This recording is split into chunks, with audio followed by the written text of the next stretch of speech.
இமைப்பொழுது உன்னை கைவிட்டேன், ஆனாலும் உருக்கமான இரக்கங்களால் உன்னை சேர்த்துக் கொள்வேன். நித்திய கிருபையுடன் உனக்கு இறங்குவேன். மலைகள் விலகினாலும் பர்வதங்கள் நிலை பெயர்ந்தாலும் என் கிருபை உன்னை விட்டு விலகாமலும் என் சமாதானத்தின் உடன்படிக்கை நிலை பெயராமலும் இருக்கும் என்று உன்மேல் மனதுருகிற கர்த்தர் சொல்லுகிறார்.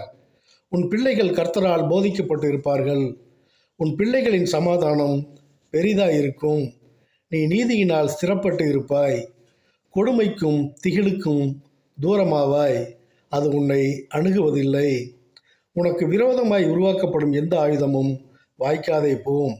மாரியும் குறைந்த மழையும் வானத்திலிருந்து இறங்கி பூமியை நனைத்து அதில் முளை கிளம்பி விளையும்படி செய்து விதைக்கிறவனுக்கு விதையையும் புசிக்கிறவனுக்கு ஆகாரத்தையும் தருவது போல் என் வாயிலிருந்து புறப்படும் வசனமும் அது வெறுமையாய் திரும்பாமல் நான் விரும்புகிறதை செய்து நான் அனுப்பின காரியம் ஆகும்படி வாய்க்கும். துன்மார்க்கர் கொந்தளிக்கும் கடலை போல் இருக்கிறான்.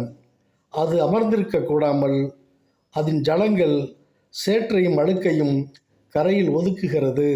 அதுபோல் துன்மார்க்கருக்கு சமாதானம் இல்லை என்று தேவன் கூறுகிறார். ஆமேன், ஆமேன், ஆமேன்.